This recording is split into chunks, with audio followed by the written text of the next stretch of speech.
Hello student, एक बार फिर से आपका स्वागत है। आज हम पढ़ेंगे एक नए चैप्टर के बारे में और आज का हमारा जो चैप्टर है वह आरबीएसई सिलेबस के अनुसार 12th क्लास का चैप्टर नंबर 24 है। और चैप्टर नंबर जो 24 है ये 24 नंबर चैप्टर होगा वो किसका है? मानव परिसंचरण तंत्र का है। यानी मानव में परिसंचरण तंत्र होता है, उसकी संरचना किस प्रकार की होती है, उसके कौन कौन से घटक होते हैं, उसकी क्रियाविधि क्या होती है, उस बारे में हम अध्ययन करेंगे। तो इस जो चैप्टर है इस चैप्टर में हम किसके बारे में बेसिकली अध्ययन करेंगे? मानव के परिसंचरण तंत्र होगा उसके बारे में डिटेल से अध्ययन करते हैं। तो ध्यान दीजिए, मानव के अंदर जो परिसंचरण तंत्र होता है उसकी संरचना किस प्रकार की होती है और परिसंचरण तंत्र होगा उसका निर्माण किस प्रकार से होता है। उससे पहले ध्यान दीजिए, सबसे पहले हमें ध्यान रखना है कि परिसंचरण तंत्र किसे कहा जाता है। तो परिसंचरण तंत्र होगा क्या, किसे हम कहेंगे? सर्कुलेटरी सिस्टम किसे कहा जाता है। तो इससे पहले की जो यूनिट है उस जो चैप्टर थे उस चैप्टर में हमने देखा था कि जो शरीर के अंदर बनते हैं विभिन्न प्रकार के जैसे पदार्थ होंगे वह आपको दिनकर पोषक पदार्थ बनते हैं या अपशिष्ट पदार्थ बनते हैं या जल होता है या गैसें होती है। इनको शरीर में एक स्थान से दूसरे स्थान पर परिवहन करने के लिए एक विस्तार तंत्र पाया जाता है, उसे हम क्या कहेंगे? परिसंचरण तंत्र कहा जाता है। तो ध्यान दीजिए, जीवों में या जंतुओं में एक ही बात है। जीवों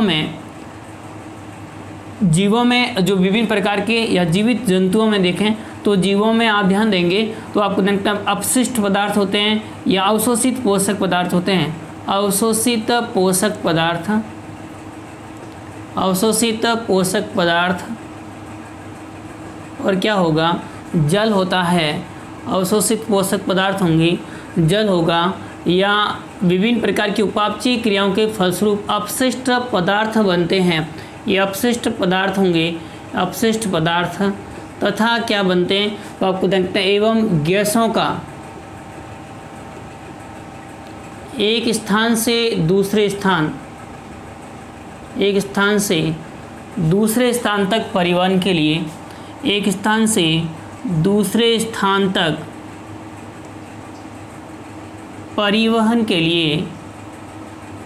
परिवहन के लिए एक विस्तृत तंत्र पाया जाता है। परिवहन के लिए एक विस्तृत तंत्र पाया जाता है और उस तंत्र को हम क्या कहते हैं? परिसंचरण तंत्र कहा जाता है। तो ध्यान दीजिए, जीवों के अंदर जो बनने वाले विभिन्न प्रकार के अपशिष्ट पदार्थ होते हैं या अवशोषित पोषक पदार्थ होते हैं या जल होता है, गैसें होती हैं, उनके परिवहन के लिए एक विस्तृत तंत्र पाया जाता है जिसे हम क्या कहेंगे? परिसंचरण तंत्र या सर्कुलेटरी सिस्टम कहा जाता है। और परिसंचरण तंत्र होता है उसमें जंतुओं में जो कशेरुकी जंतु होते हैं उसमें परिसंचरण तंत्र की उत्पत्ति होती है, वह मीजोडर्म से होती है। और परिसंचरण तंत्र होता है वो जीवों में या जंतुओं में दो प्रकार का होता है। तो जंतुओं में जो या जीवों में परिसंचरण तंत्र होगा वो जंतुओं में कितने प्रकार का होता है, प्राणियों में कितने प्रकार का होता है? दो प्रकार का प्राणियों में परिसंचरण तंत्र पाया जाता है। या जंतुओं में लिखें एक ही बात है, जीवित जंतुओं में, क्योंकि पादपों में होता नहीं है, जीवों के अंदर पादप भी शामिल होंगे तो आप जंतु लिख सकते हैं। तो ये हमें ध्यान रखना है। और कौन कौन से परिसंचरण तंत्र होंगे? दो प्रकार के। पहला परिसंचरण तंत्र होता है जिसे हम क्या कहते हैं? खुला परिसंचरण तंत्र कहा जाता है। तो पहला प्रकार होगा जिसे हम क्या कहेंगे? खुला परिसंचरण तंत्र कहेंगे, ओपन सर्कुलेटरी सिस्टम कहा जाता है। और दूसरा प्रकार होता है जिसे हम क्या कहते हैं? बंद परिसंचरण तंत्र कहा जाता है। तो दूसरा परिसंचरण तंत्र होगा जिसे हम क्या कहेंगे? बंद परिसंचरण तंत्र। तो जंतुओं में परिसंचरण तंत्र होता है वो कितने प्रकार का होता है? दो प्रकार का होता है। पहला देखिए, खुला प्रकार का परिसंचरण होता है, इसमें जो रुधिर होता है वह या लसिका होती है या तरल होता है, वह तरल इसमें तरल होगा वह खुले पात्रों में परिवहित होता है। इन्हें खुले पात्रों में या साइनस में खुले पात्रों में परिवहित होता है, खुले पात्रों में परिवहित होता है। यानी इसमें सर्कुलेशन होगा वह आपको ध्यान रखना है, खुले पात्र में होता है, बंद नलिकाओं के अंदर नहीं होता है। तो इसमें तरल या रुधिर होता है वह खुले पात्रों में रक्त के कोटरों में या साइनस के अंदर प्रवाहित होता है। इसमें बंद प्रकार की नलिकाएं उपस्थित नहीं होती हैं, बंद नलिकाओं में नहीं होता है। तो नलिकाओं में नहीं होगा यानी या बंद नलिकाएं होगी वह नहीं होगी। हृदय होगा तो वह रुधिर को पंप करेगा, वह खुले पात्रों के रूप में करता है, या बंद नलिकाएं नहीं होती हैं। तो बंद नलिकाओं का यहाँ पर क्या होगा, अभाव होता है। यहाँ ध्यान दीजिए, हृदय द्वारा रक्त होता है, वह हृदय द्वारा रक्त बंद नलिकाओं में पंप किया जाता है। तो हृदय द्वारा रक्त होगा वह बंद नलिकाओं में प्रवाहित किया जाता है, बंद नलिकाओं में प्रवाहित किया जाता है, या आप लिखें पंप किया जाता है। तो यहाँ पंप किया जाएगा, यहाँ पर इस प्रकार का पंप नहीं किया जाता है। तो ये हमें ध्यान रखना है, खुले और बंद परिसंचरण तंत्र में मुख्य डिफरेंस क्या होता है। अब ध्यान दीजिए, दूसरी बात ध्यान दें, यहाँ उत्तक होते हैं वो परिसंचरित तरल के सीधे संपर्क में होते हैं। उत्तक परिसंचरित तरल के सीधे संपर्क में होते हैं। तो उत्तक परिसंचरित जो तरल होगा, रुधिर होता है या अन्य तरल होगा, उस परिसंचरित तरल के सीधे संपर्क में होता है। तो यहाँ आप ध्यान दीजिए, तो उत्तक होंगे वह सीधे संपर्क में होते हैं, तो परिसंचरित तरल होगा उसके सीधे संपर्क में नहीं होते हैं। यहाँ आप देखेंगे उत्तक परिसंचरित तरल या रुधिर के सीधे संपर्क में नहीं होते हैं। परिसंचरित तरल होगा उस परिसंचरित तरल के सीधे संपर्क में नहीं होते हैं, तरल के सीधे संपर्क में नहीं होते हैं, सीधे संपर्क में नहीं होते हैं। तो ये डिफरेंस हमें ध्यान रखना है किसके बारे में, खुला और बंद प्रकार के परिसंचरण तंत्र में। अब उसके बाद में देखिए किन जीवों में ये खुले प्रकार का परिसंचरण तंत्र पाया जाता है। तो आप ध्यान देंगे कि जो जीव होते हैं उन जीवों में आप देखेंगे कि ऑर्थोपोडा संघ के प्राणी होते हैं। उन ऑर्थोपोडा के अंदर कौन सा परिसंचरण तंत्र पाया जाता है, बंद प्रकार का खुले प्रकार का परिसंचरण। जैसे हमने कांक्रोच में पढ़ा था, कांक्रोच के अंदर किस प्रकार का परिसंचरण तंत्र पाया जाता है, खुले प्रकार का परिसंचरण तंत्र पाया जाता है।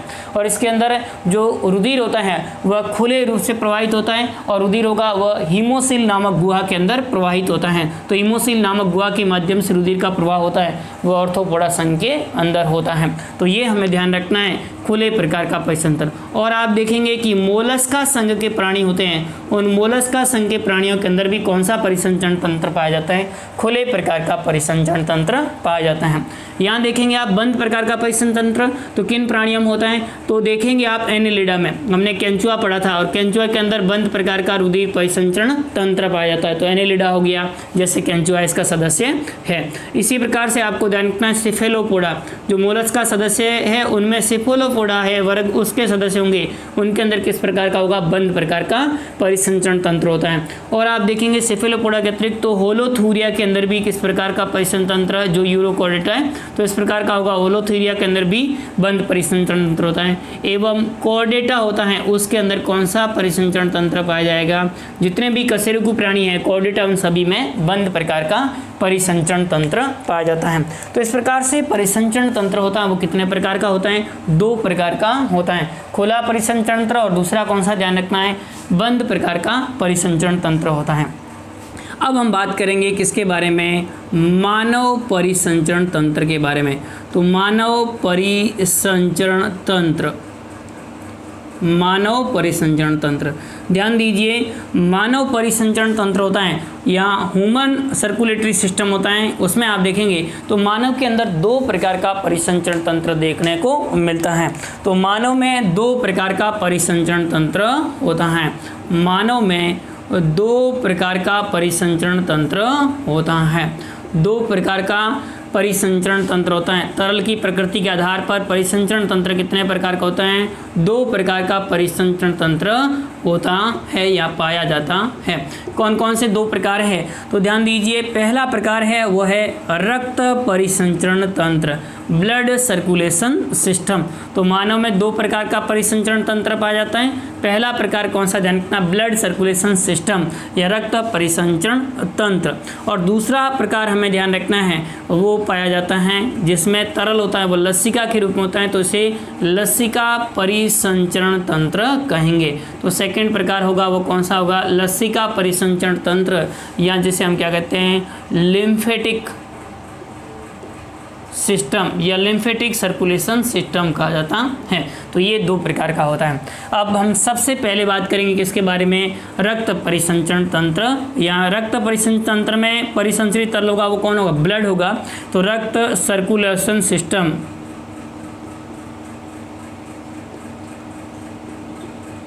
ब्लड सर्कुलेटरी सिस्टम के बारे में।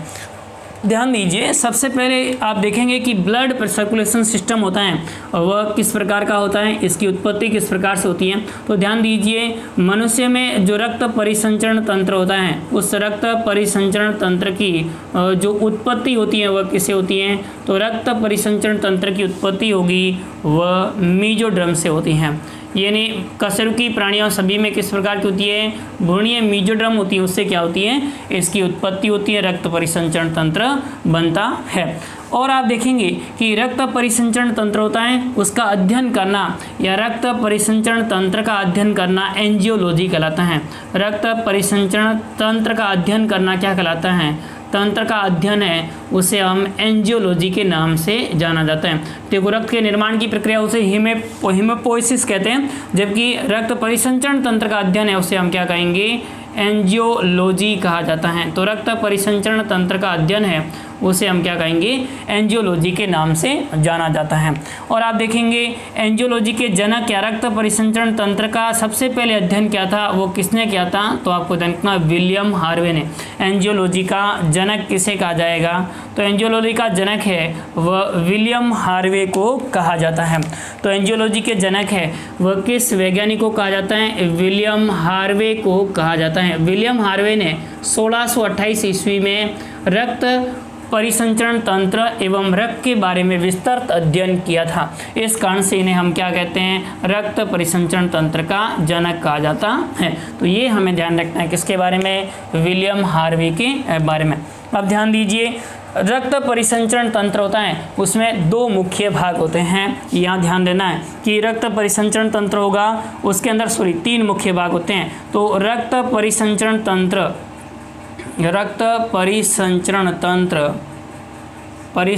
तंत्र निम्न तीन भागों से मिलकर बना होता है,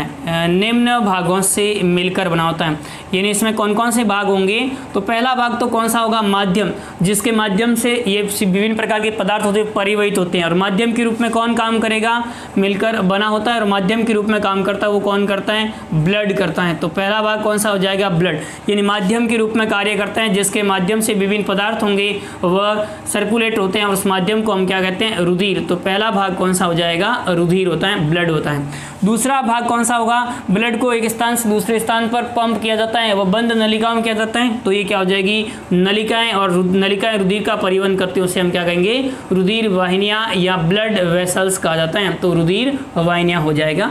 और थर्ड टाइप है, यानी थर्ड जो घटक होगा जिसके माध्यम से रुधिर होता है वह शरीर के विभिन्न भागों में पंप किया जाता है, जिससे हम क्या कहेंगे, हृदय कहा जाता है, हार्ट कहेंगे। तो ये तीन भाग होते हैं, उससे रक्त परिसंचरण तंत्र होता है वह मिलकर के बना होता है। यानी मानव के अंदर रक्त परिसंचरण तंत्र होता है वह निम्न तीन भागों से मिलकर के बना होता है, रुधिर, रुधिर वाहिनियां एवं हृदय। तो इन तीन संरचनाओं से मिलकर के और मनुष्य के अंदर रक्त परिसंचरण तंत्र का निर्माण होता है। तो मनुष्य के अंदर रक्त परिसंचरण तंत्र हम सबसे पहले रुधिर के बारे में देखेंगे या अंग के बारे में चर्चा करेंगे, फिर उसके बाद में रुधिर वाहिनियों के बारे में चर्चा करेंगे, और लास्ट में हम पढ़ेंगे वह हृदय के बारे में और हृदय की क्रियाविधि के बारे में। तो सबसे पहले हम ध्यान दें किसके बारे में, रुधिर के बारे में। तो पहला हमारा जो पार्ट होगा वह कौन सा पार्ट हम पढ़ेंगे, रुधिर के बारे में। तो यहाँ तक आप स्क्रीनशॉट ले लें या इसको नोट डाउन कर लें, उसके बाद में हम देखेंगे किसके बारे में, रुधिर के बारे में। तो यहाँ तक का आप नोट डाउन कर लीजिए। अब सबसे पहले हम देखेंगे रुधिर के बारे में। तो यहाँ तक मैं ये मिटा देता हूँ और आप इसको नोट डाउन कर लीजिए।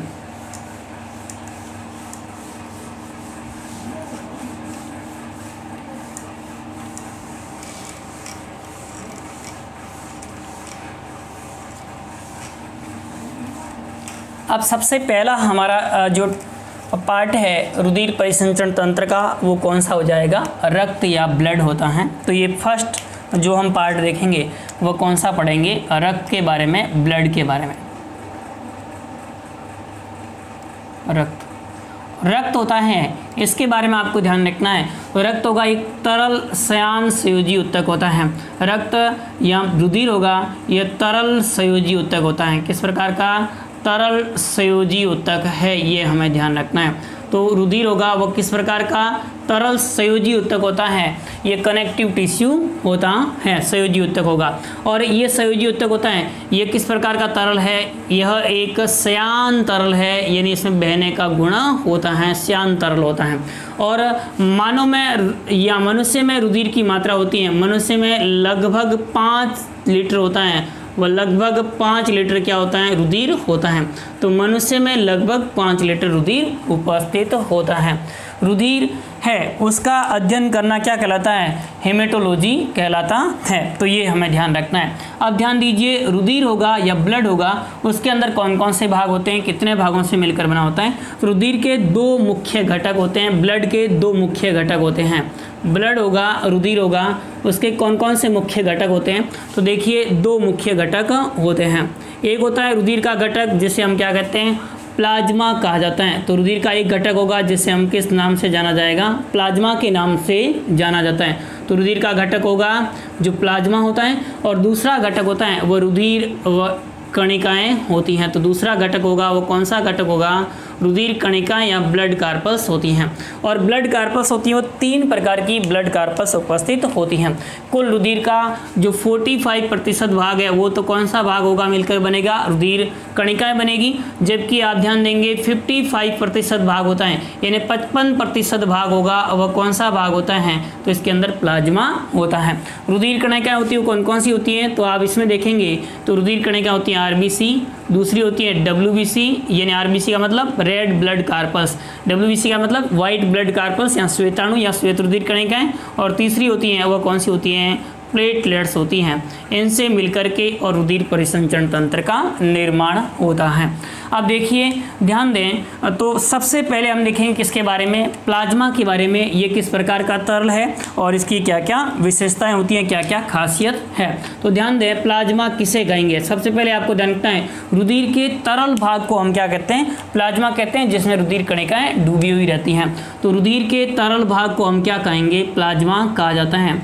रुधिर के तरल भाग को, रुधिर के तरल भाग को हम क्या कहते हैं, प्लाज्मा कहा जाता है। रुधिर के तरल भाग को हम क्या कहेंगे, प्लाज्मा कहते हैं।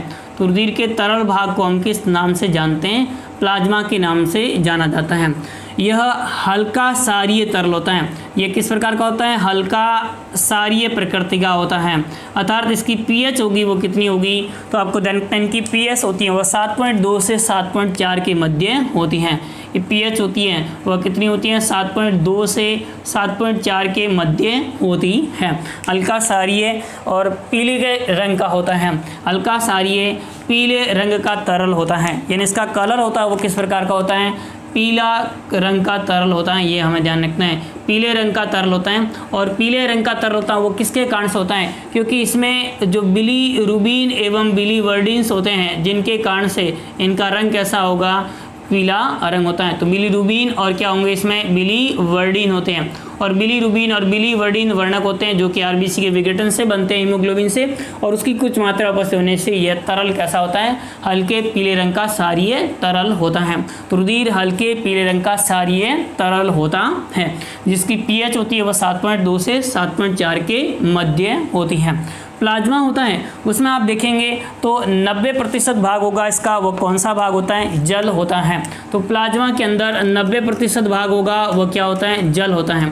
तो प्लाज्मा के अंदर 90% जल होता है, शेष 10% होता है वह ठोस पदार्थ के रूप में अकार्बनिक एवं कार्बनिक लवण होते हैं। तो इसमें कार्बनिक लवण होंगे और कौन से लवण होते हैं, अकार्बनिक पदार्थ होते हैं, कार्बनिक एवं अकार्बनिक पदार्थ होते हैं। तो इसके अंदर क्या उपस्थित होंगे, कार्बनिक पदार्थ और कौन से अकार्बनिक पदार्थ होते हैं, ये उपस्थित होते हैं। तो शेष भाग होगा उसमें कार्बनिक और अकार्बनिक पदार्थ। कार्बनिक पदार्थ में भी 6 से 8% होते हैं वो प्रोटीन उपस्थित होते हैं, और अकार्बनिक पदार्थ होते हैं उनकी मात्रा होती है वो कितनी होती है, 0.9% होती हैं। तो 0.9% अकार्बनिक लवण के रूप में उपस्थित होते हैं, जिसमें जल अपघट्य एवं अकार्बनिक लवण या साल्ट वगैरह उपस्थित होते हैं। जबकि 90% जल होगा, 10% ठोस पदार्थ होते हैं। अब इनके अंदर उपस्थित जो विभिन्न प्रकार के घटक होते हैं उनका कार्य किस प्रकार का होता है, प्लाज्मा का संगठन किस प्रकार का होता है उस बारे में बात करेंगे। तो प्लाज्मा का संगठन एवं कार्य,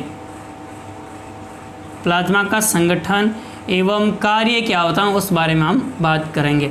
तो ध्यान दीजिए, प्लाज्मा का जो संगठन एवं कार्य होता है वह किस प्रकार से होता है उस बारे में हम बात करेंगे। तो ध्यान दें, सबसे पहले एक हम जो है वो फ्लो चार्ट बना लेते हैं, जिससे हम आसानी से समझ लेंगे कि इसके अंदर कौन कौन से घटक उपस्थित होते हैं। तो देखिए, यहाँ पर हम क्रम संख्या डाल रहे हैं, क्रम संख्या। उसके बाद में यहाँ पर इसके अंदर कौन कौन से अवयव या घटक होते हैं उस बारे में बात करेंगे। अवयव कौन कौन से होते हैं, फिर अवयवों के बाद में हम देखेंगे कि इन अवयवों की मात्रा कितनी होती है उस बारे में बात करेंगे, और लास्ट में हम देखेंगे कि यह जो अवयव होते हैं उसका कार्य क्या होता है। तो ये इस प्रकार से हमें ध्यान रखना है, किसके बारे में, प्लाज्मा का संगठन होता है उस बारे में देखेंगे। सबसे पहला अवयव हम देखेंगे वो कौन सा होता है, जल होता है। कौन सा अवयव होगा, जल। और कितने प्रतिशत मात्रा होती है, तो जल की 90% या 90 से 92% भाग होता है वो कौन सा होता है, जल होता है। कार्य क्या होता है, तो आप ध्यान देंगे रुधिर का दाब होता है, रुधिर दाब, आयतन एवं परिवहन का नियंत्रण होता है। आयतन का, रुधिर दाब एवं आयतन का नियमन होता है वह किसके द्वारा होता है, इनके द्वारा होता है। एवं रुधिर का परिवहन होता है, उसमें भी कौन सा एक होता है, जल होता है। रुधिर दाब, आयतन एवं परिवहन का नियमन होता है वह किसके द्वारा होता है, जल के द्वारा। तो पहला भाग कौन सा हो जाएगा, जल। दूसरा भाग होता है वो कौन सा होता है, कार्बनिक पदार्थ होते हैं। कौन से भाग होंगे, कार्बनिक पदार्थ। और कार्बनिक पदार्थ होते हैं, उस कार्बनिक पदार्थ में आप देखेंगे कौन कौन से भाग होते हैं। तो कार्बनिक पदार्थ में सबसे फर्स्ट पार्ट हमें ध्यान रखना है, वो ध्यान रखना है प्रोटीन उपस्थित होते हैं। कौन सा पार्ट उपस्थित होगा, प्रोटीन उपस्थित होते हैं। तो फर्स्ट पार्ट हमें ध्यान रखना है प्रोटीन, और प्रोटीन की मात्रा होती है वो कितनी होती है, 6 से 8% प्रोटीन होता है। तो प्रोटीन की मात्रा कितनी होगी, 6 से 8% प्रोटीन होता है। ये प्रोटीन कौन कौन से होते हैं, तो ध्यान दीजिए, सबसे पहला प्रकार का प्रोटीन है जिसे हम क्या कहते हैं, एल्ब्यूमिन प्रोटीन। सीरम एल्ब्यूमिन या एल्ब्यूमिन प्रोटीन उपस्थित होता है। एल्ब्यूमिन प्रोटीन होता है, उसकी मात्रा कितनी होती है, तो आपको ध्यान रखना है 4.5% मात्रा होती है। वह कौन से प्रोटीन की होती है, एल्ब्यूमिन प्रोटीन की होती है। और एल्ब्यूमिन प्रोटीन का कार्य हमें ध्यान रखना है, ये क्या कार्य करता है, तो रुधिर कोलाइडी परासरणी दाब का नियंत्रण करता है। तो रुधिर कोलाइडी परासरणी दाब, रुधिर कोलाइडी परासरणी दाब, जिसे परासरणी दाब शॉर्ट में लिखेंगे BCOP, रुधिर कोलाइडी परासरणी दाब होता है। उस रुधिर कोलाइडी परासरणी दाब का नियमन है वह किसके द्वारा किया जाता है, तो आप देखेंगे कि जो एल्ब्यूमिन नामक प्रोटीन होता है उसके द्वारा किया जाता है।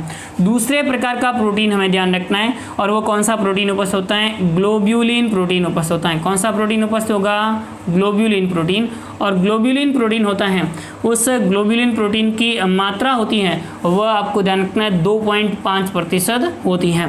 और ग्लोब्यूलिन प्रोटीन होता है वह कितने प्रकार का होता है, तो 3 प्रकार का ग्लोब्यूलिन प्रोटीन रुधिर के अंदर उपस्थित होता है।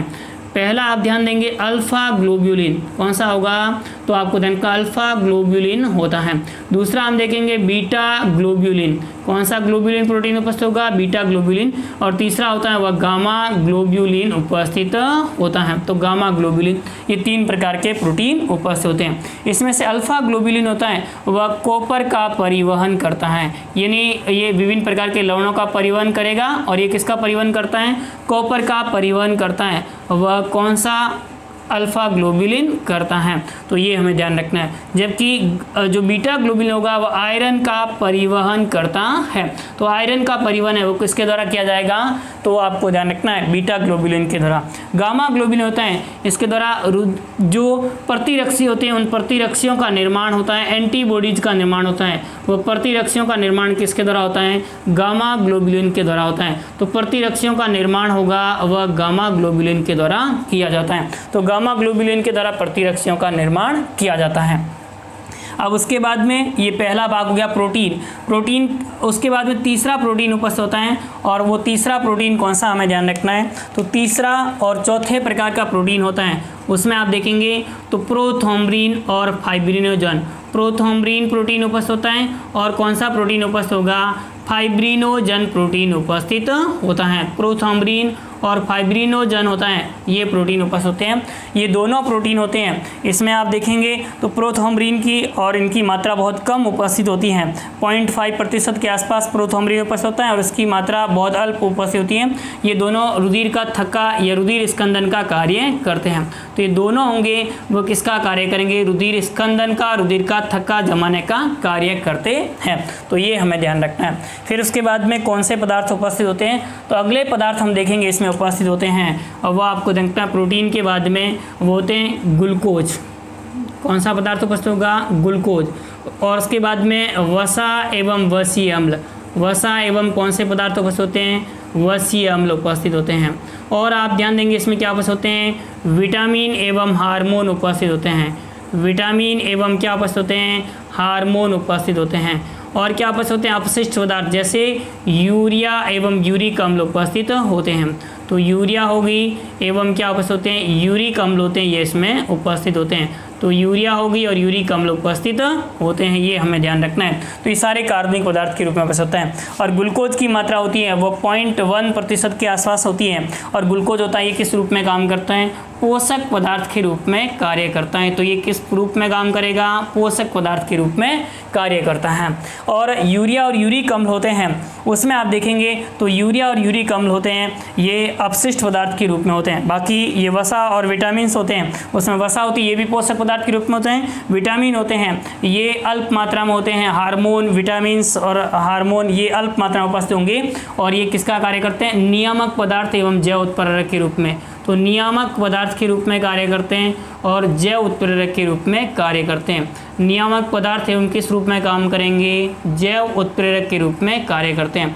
जबकि यूरिया और यूरिक अम्ल है इसकी मात्रा होती है वो आपको ध्यान रखना है जो होगी वो 0.04% के आसपास होती है। और एमिनो अम्लों की मात्रा भी 0.04% इसमें उपस्थित होती हैं। तो एमिनो अम्ल भी उपस्थित होंगे और कितने उपस्थित होंगे? 0.04% उपस्थित होते हैं। और इनकी जो यूरिया और यूरिक अम्ल होते हैं ये किस प्रकार के पदार्थ है? अपशिष्ट पदार्थ है, ये हमें ध्यान रखना है, जिनको बाहर की ओर त्याग दिया जाता है। तो ये अपशिष्ट पदार्थ के रूप में उपस्थित होते हैं। ये थे कार्बनिक पदार्थ। अब उसके बाद में अगले हमें ध्यान रखना है कौन से पदार्थ उपस्थित होते हैं? अकार्बनिक पदार्थ उपस्थित होते हैं। कौन कौन से अकार्बनिक पदार्थ उपस्थित होते हैं तो उस बारे में आप ध्यान दीजिए। तो अकार्बनिक पदार्थ उपस्थित होते हैं वह लवण के रूप में उपस्थित होते हैं या फिर आयन के रूप में उपस्थित होते हैं। तो या तो कौन से किस रूप में उपस्थित होंगे? आयन के रूप में उपस्थित होते हैं। यहाँ आपको ध्यान रखना लवण के रूप में उपस्थित होते हैं। और किसके रूप में उपस्थित होते हैं? गैसों के रूप में उपस्थित होते हैं। तो गैसों के रूप में उपस्थित होते हैं, गैस के रूप में उपस्थित होते हैं। आयन, धनायन और ऋणायन दोनों के रूप में उपस्थित होते हैं। और धनायन और ऋणायन कौन कौन से होते हैं तो उसमें ध्यान देंगे सोडियम उपस्थित होता है, पोटेशियम उपस्थित होता है, कैल्शियम उपस्थित होता है, मैग्नीशियम उपस्थित होती है, धनायन के रूप में उपस्थित होते हैं। और ऋणायन कौन कौन से होते हैं तो क्लोराइड उपस्थित होता है। इसके अतिरिक्त आप ध्यान देंगे बाइकार्बोनेट उपस्थित होता है या फॉस्फेट उपस्थित होता है, सल्फेट उपस्थित होता है। तो इस प्रकार के लवण होते हैं, आयन होते हैं, वे उपस्थित होते हैं। धनायन और ऋणायन दोनों उपस्थित होते हैं। फिर उसके बाद में लवण के बारे में बात करेंगे तो इसके अंदर लवण कौन कौन से होते हैं जैसे NaCl है, KCl है, यहाँ सोडियम बाइकार्बोनेट है। तो इस प्रकार के यहाँ जो पोटेशियम बाइकार्बोनेट है इस प्रकार के, या पोटेशियम बाइकार्बोनेट है, पोटेशियम फॉस्फेट है, तो ये सारे लवण होते हैं। ये इस प्रकार के लवण उपस्थित होते हैं। और गैसें होती हैं वो कौन कौन सी उपस्थित होती हैं तो ये 3 गैसें ऑक्सीजन, CO2 एवं नाइट्रोजन होती हैं, वह गैसों के रूप में उपस्थित होते हैं। तो ये अकार्बनिक लवण होते हैं। इसमें से जो आयन उपस्थित होते हैं उन आयनों के द्वारा क्या कार्य किया जाता है? pH नियमन का कार्य किया जाता है। तो pH नियमन या कंट्रोलिंग का कार्य है वो किसके द्वारा किया जाएगा? आयंस के माध्यम से किया जाता है pH नियमन का कार्य। जबकि लवण होते हैं इन लवणों के द्वारा भी आपको देखते हैं विलय विभव होगा, उसका मान नियमित किया जाता है, ये हमें ध्यान रखना है। और गैसेज होती हैं ये उपस्थित होती हैं। तो ये इस प्रकार से हमें ध्यान रखना है। जो प्लाज्मा होता है उसका संगठन किस प्रकार का होता है तो प्लाज्मा होगा, उसके बारे में आप देखेंगे कि प्लाज्मा रुधिर के तरल भाग को हम क्या कहते हैं? प्लाज्मा कहा जाता है। यह हल्के पीले रंग का क्षारीय तरल होता होता है। इनका हल्का पीला रंग बिलीरुबिन और बिलीवर्डिन नामक वर्णकों के कारण से होती हैं। तो ये वर्णक उपस्थित जिसके कारण से इनका रंग होता है वह कैसा होता है, तो आपको ध्यान रखना है हल्का पीला रंग होता है। और ये रुधिर आयतन का कुल मात्रा कितने प्रतिशत भाग का निर्माण करेगा, 55% भाग का निर्माण करता है।